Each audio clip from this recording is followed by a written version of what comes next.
لله رب العالمين، والصلاة والسلام على أفضل الرسل وخاتم الأنبياء والمرسلين، وعلى آله وأصحابه وذرياته أجمعين. أما بعد فأعوذ بالله من الشيطان الرجيم. بسم الله الرحمن الرحيم.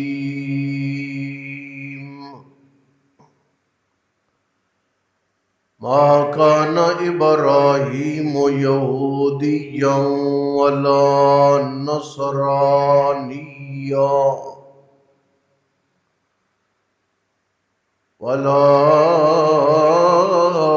ولكن كان حنيفا مسلما.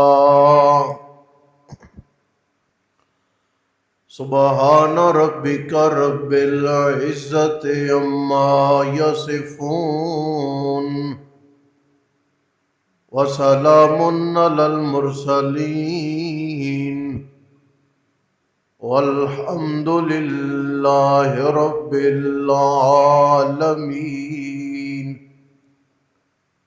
اللهم صل على محمد وعلى آل محمد كما صليت على إبراهيم وعلى آل إبراهيم إنك حميد مجيد. اللهم بارك على محمد وعلى آل محمد كما باركت على إبراهيم وعلى آل إبراهيم إنك حميد مجيد. گزشتہ خطبہ جمعہ کے موقع پہ آپ لوگوں نے یہ سنا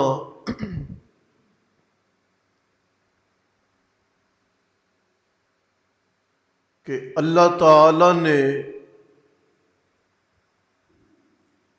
انبیاء اکرام کی جماعت میں حضرت ابراہیم خلیل علیہ السلام کو مقام رشد عنایت کیا.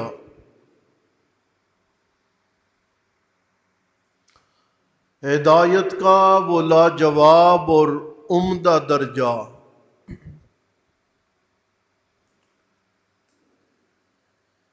منفرد اور عجیب درجہ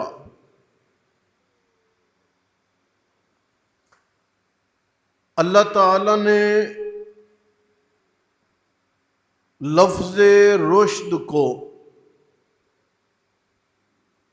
انبیاء میں حضرت خلیل کے ساتھ بیان کیا اور انبیاء کے اصحاب کی باری آئی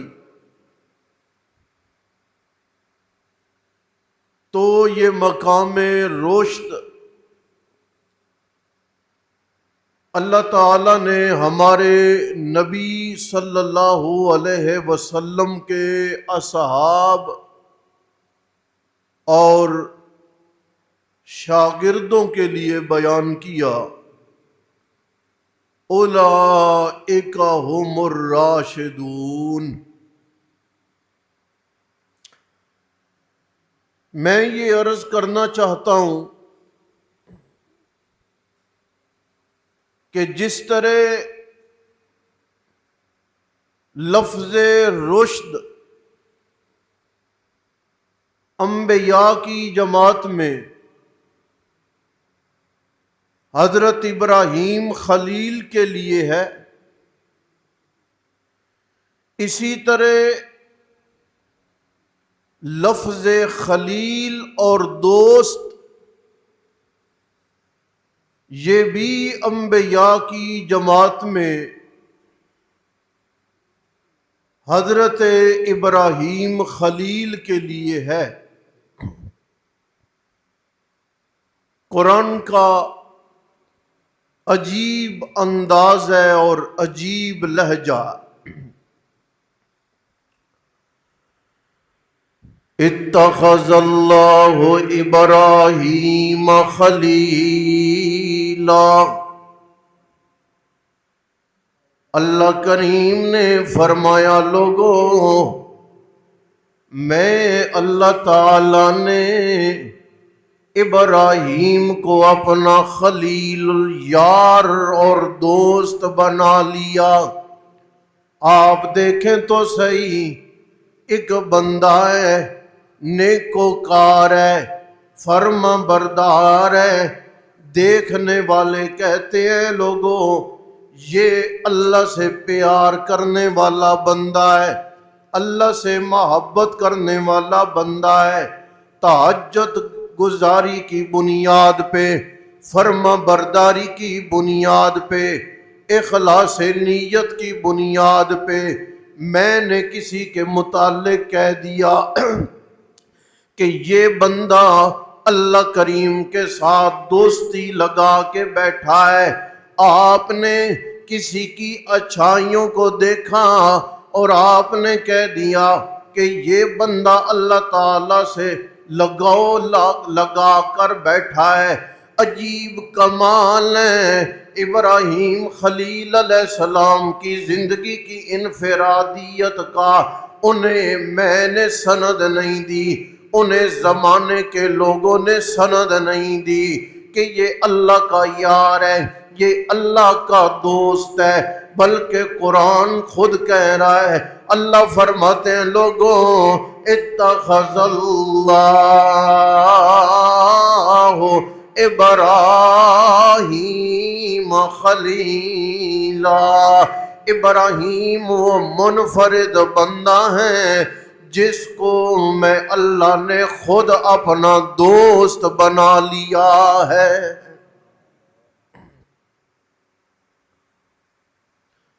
آپ یہ بھی ذرا دیکھیں، میری اور آپ کی یاری ہے، ایک میں نے دوست بنا لیا، ممکن ہے آج کا دوست کل بے وفائی کر جائے، آج کا دوست ہے کل میرے مخالف ہو جائے، آج تعلق والا ہے کل اپنا تعلق توڑ بیٹھے، آج محبت کا اظہار کرنے والا ہے کل نفرت کا اظہار کرنے لگ جائے، آج محبتیں بانٹنے والا ہے کل نفرتیں پھیلانے لگ جائے۔ لیکن اللہ تعالیٰ نے جس ابراہیم کو دوست بنایا ہے یہ اتنا کمال کا دوست نکلا ہے، اس نے محبتیں بانٹی ہیں، اس نے وفائیں ہی وفائیں بانٹی ہیں۔ آپ ذرا قرآن دیکھ لیں، آگ میں جانا پڑا ہے تو آگ میں جانے کے لیے تیار ہو گیا ہے۔ ہمارے زمانے میں جون جولائی کی گرمی ہے، ہم برداشت نہیں کر سکتے، لیکن وہ ابراہیم خلیل ہے، اپنی یاری تعلق کی خاطر آگ میں جانا پڑ گیا ہے، وہ بالکل تیار ہے، کسی سے شکوہ نہیں کر رہا، کسی سے شکایتیں نہیں کر رہا، کسی کے ساتھ اپنے حال احوال نہیں بانٹ رہا، مفسرین کرام نے لکھا ہے، میں ایک جملہ عرض کروں اور پھر نبی مکرم صلی اللہ علیہ وسلم کا ایک فرمان ذکر کر دوں۔ مفسرین کرام نے لکھا ہے آگ میں ڈالے جانے لگے تو حضرت جبریل تشریف لے آئے، آ کر عرض کرنے لگے جناب ابراہیم کوئی حاجت ہے، کوئی ضرورت ہے تو بیان کر دے، میں آیا ہوا ہوں۔ حضرت ابراہیم خلیل علیہ السلام نے فرمایا یہ تو نہیں کہتا کہ مجھے حاجت کوئی نہیں ہے، یہ تو نہیں کہتا کہ میری ضرورتیں کوئی نہیں ہیں، یہ تو نہیں کہتا کہ میرے تقاضا جات کوئی نہیں ہے ضرور، لیکن تیرے سے نہیں ہے، میری کوئی حاجت تیرے سامنے نہیں ہے، میری کوئی ضرورت تیرے سامنے نہیں ہے، بلکہ آگ میں ڈالے جانے والے، قوم کی مخالفتیں جھیلنے والے، بادشاہ سے ٹکر لینے والے، باپ کی معیشت کو خطرے میں ڈالنے والے جب آگ میں جانے لگے، ایک ہی زبان پہ جملہ جبریل میں اپنی ضرورتیں اپنی حاجتیں تیرے سامنے بھی بیان نہیں کروں گا، بلکہ میری حاجت یہ ہے کہ حسبنا اللہ، ساری مصیبتوں میں، ساری ضروریات میں، ساری مشقتوں میں، ساری پریشانیوں میں ابراہیم اس مشکل ترین وقت میں بھی اس کائنات انسانی کو درس دے کے جا رہا ہوں کہ حسبنا اللہ ونعم الوکیل، میرے کام بنانے والا، میری مشقتیں حل کرنے والا، میری مشکلیں دور کرنے والا، مجھ سے مصیبتیں ہٹانے والا حسبنا اللہ صرف کون ہے؟ آپ دیکھیں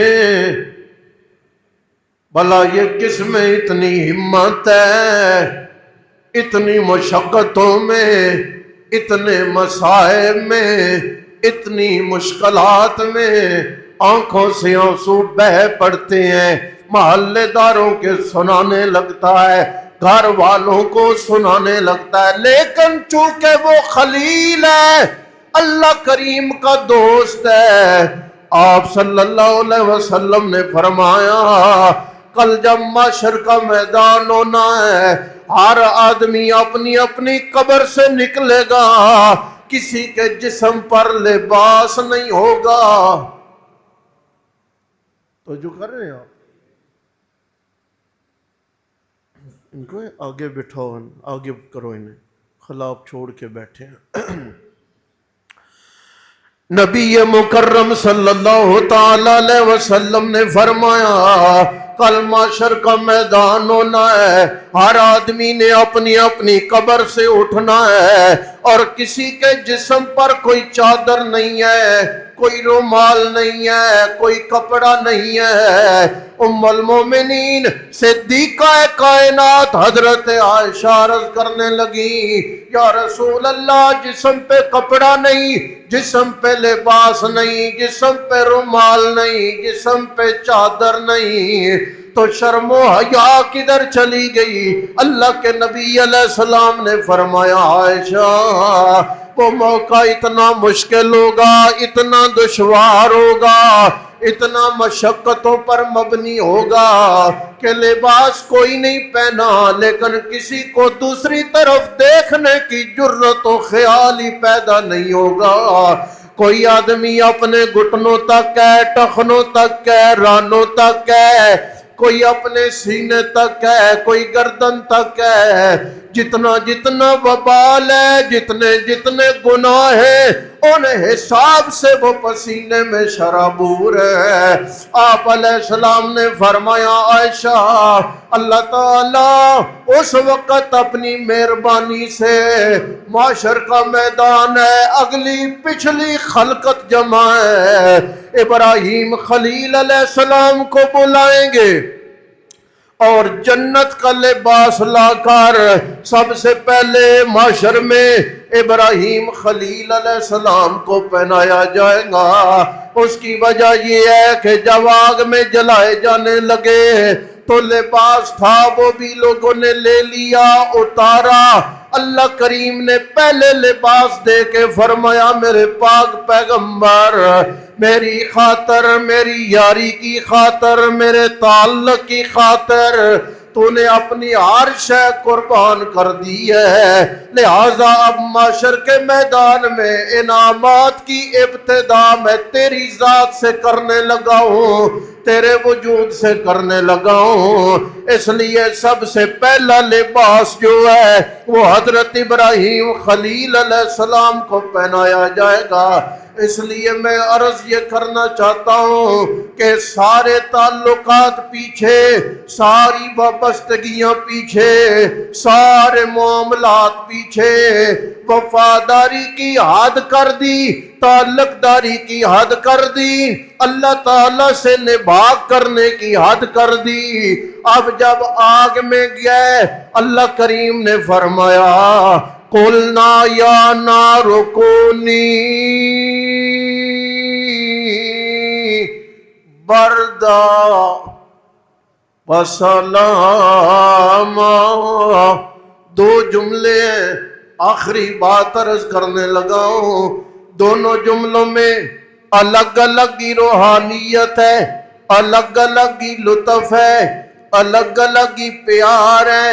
دیکھنے میں آگ نظر آ رہی ہے، ابراہیم خلیل ابھی پہنچے نہیں، اللہ کہتے ہیں قُلْنَا،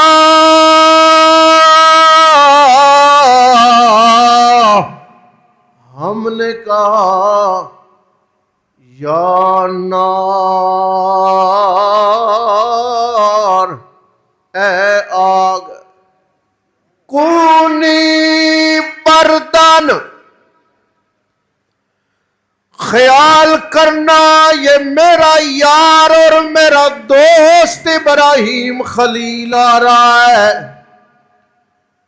کب سے تو دیکھ رہی ہے، کتنے لوگوں کو جلا کے راکھ بنا چکی ہے، کتنے جانوروں کو جلا چکی ہے، کتنے بندوں کو لقمہ بنا چکی ہے، خیال کرنا یہ میرا یار ہے، تو گرم ہے اپنی جگہ پر جلا دیتی ہے، اپنی جگہ پر دہک رہی ہے، اپنی جگہ پر، لیکن ذرا دیکھ یہ بندہ کون ہے، لہذا کونی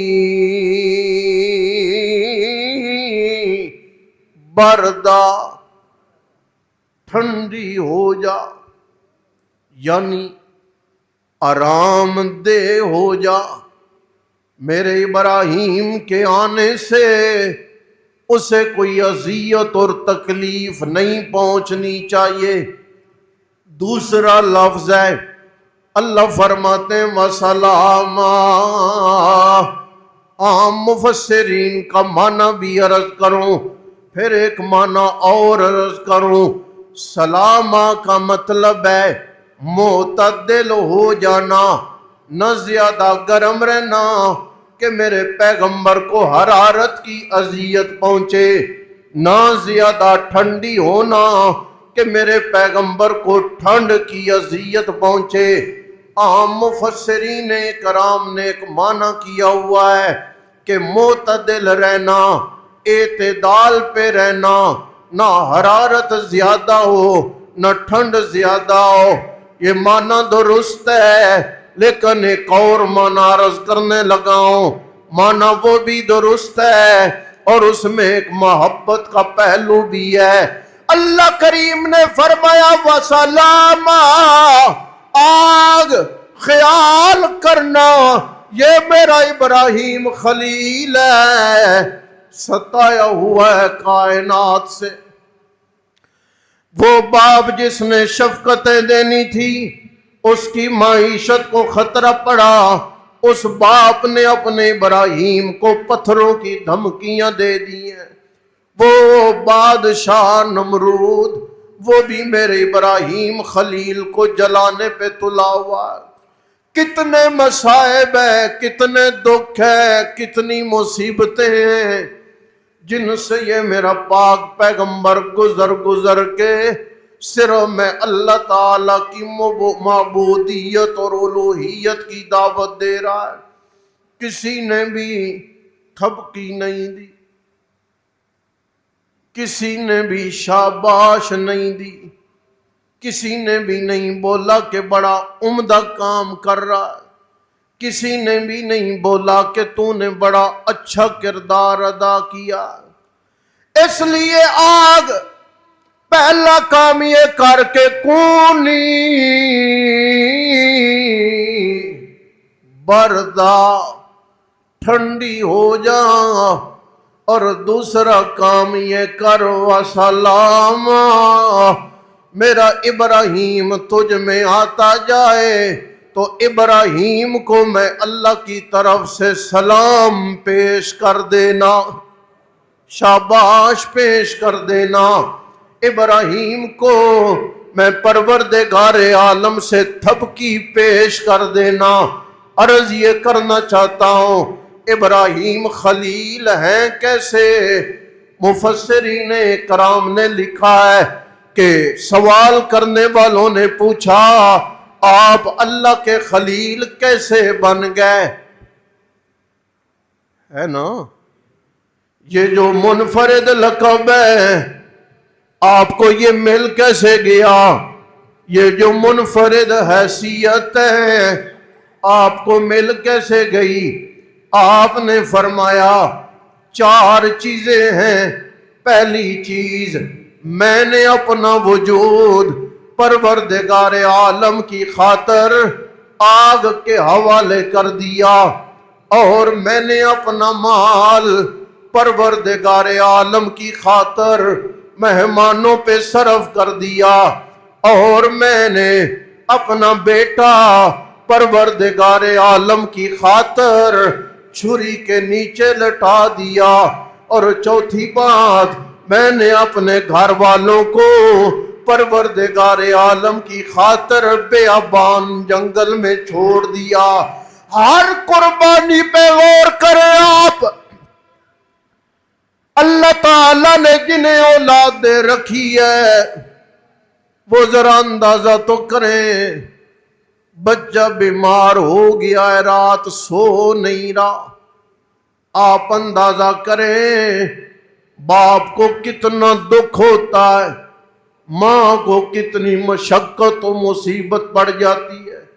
مولا میری عمر میری اولاد کو مل جائے، مولا میری صحت میری اولاد کو مل جائے، اولاد کا دکھ نہ ملے، اولاد کے آنسو نہ نکلے۔ یہ ابراہیم خلیل ہیں جنہیں تیار چھری اپنے بیٹے کے گلے پر چلانی پڑ گئی ہے۔ آپ اندازہ کریں، آپ نے جانور لینا ہے، قربانیاں لینی ہے، کسی نے لے کے پال کے رکھی ہوئی ہے، سارا سال ان کی خدمت کی ہے، چارہ ڈالا ہے، سارا سال ان جانوروں کی طرف دھیان کیا ہے۔ اگر کسی نے سال نہیں تو کم از کم 4 مہینے، 2 مہینے، 1 مہینہ، 15 دن پہلے قربانی لے کے پالی پوسی ہے۔ کئی لوگوں کو دیکھا گیا ہے سال قربانی پالی، جب چھری چلانے لگتے ہیں آنکھوں سے آنسو جاری ہو جاتے ہیں۔ بچوں کو دیکھا ہے ان کے سامنے بکرا ذبح ہونے لگے وہ تڑپنے لگ جاتے ہیں۔ میں سمجھتا ہوں کہ بکرے کتنے ذبح ہوتے ہیں لیکن کوئی بندہ رویا کبھی نہیں۔ تو جو کر رہے ہو کتنے جانور ہیں روز مرہ ذبح ہو رہے ہیں، کبھی بندہ رویا نہیں، بکروں کو پالتا بھی ہے، لیکن مہمانوں کے لیے جب ذبح کرنے لگے آنکھوں سے آنسو جاری نہیں ہوتے۔ لیکن یہ جو قربانی کا جانور ہے، بڑے سے بڑے لوگ جب اسے پال پوس کر لے کر آئے، یہ نہیں کہ رات کو لایا کل ذبح کر دیا، ان کی بات میں نہیں کر رہا۔ جنہوں نے سارا سال قربانی کے جانور کو گھر میں رکھا ہے، پالا پوسا ہے، وہ جب چھری چلانے لگتے ہیں تو تڑپ ایسے ہی لگتا ہے آنکھوں سے آنسو کے جیسے بیٹے پر چھری چل رہی ہو۔ بچوں کو بھی یوں ہی لگتا ہے کہ جیسے ہمارے بھائی پر چھری چل رہی ہو۔ آپ اندازہ کریں جب ہم بکرا ذبح کرتے ہوئے ہماری آنکھیں نم ہو جاتی ہیں، ہمارے بچے اس بکرے کی یاد میں روتے ہیں، تو اندازہ کریں خلیل الرحمن کا کتنا بڑا جگرا ہے، مانگ مانگ کے بیٹا لیا ہے، اللہ تعالیٰ کے ایک حکم پر چھری کے نیچے رکھ دیا ہے۔ آپ قربانی کرنے لگے ہیں، یاد رکھیں یہ قربانی ایک جانور کا ذبح نہیں، قربانی ایک حقیقت ہے، قربانی ایک مشقت کو یاد دلاتی ہے، قربانی کے پیچھے ایک بہت بڑی تاریخ ہے۔ حالانکہ قربانی نبی مکرم صلی اللہ علیہ وسلم کی بھی سنت ہے، لیکن جب پوچھا گیا کہ قربانی کے متعلق آپ کیا فرماتے ہیں تو آپ نے یہ نہیں کہا یہ میرا طریقہ ہے، حالانکہ اللہ کے نبی علیہ السلام نے آخر میں ایک اعلان کیا تھا، لوگوں ترکت فیکم، میں اللہ کا نبی دو چیزیں تم میں چھوڑ کے جا رہا ہوں، کتاب اللہ، اللہ تعالیٰ کی کتاب بھی، اور اپنی سنت اور اپنا طریقہ بھی۔ لیکن قربانی کے بارے میں آپ نے یہ نہیں کہا کہ یہ میرا طریقہ ہے، آپ نے فرمایا سنت ابیکم ابراہیم، یہ قربانی تمہارے باپ ابراہیم کی سنت ہے، تاکہ تمہیں وہ تاریخ یاد آ جائے، تاکہ تمہیں وہ منظر یاد آ جائے، تاکہ تمہیں وہ موقع یاد آ جائے۔ بار بار شیطان رکاوٹیں ڈال رہا ہے، ابراہیم پھر بھی اپنی بات کے پکے ہیں، شیطان وسوسے ڈالنے کی کوششیں کر رہا ہے، ابراہیم اپنی جگہ پر ڈٹے ہیں، ایلیہ کے پاس جا کر باتیں بنا رہا ہے، وہ بھی اپنی بات پر ڈٹی ہوئی ہے، جناب اسماعیل کے کان میں باتیں کر رہا ہے، حضرت اسماعیل بھی ڈٹے ہوئے ہیں۔ جملہ آخری ہے، اللہ کا قرآن جب ان کی قربانی کو بیان کرتا ہے ایک ہی جملہ ہے، بڑا بھاری ہے، اللہ فرماتے ہیں فَلَمَّا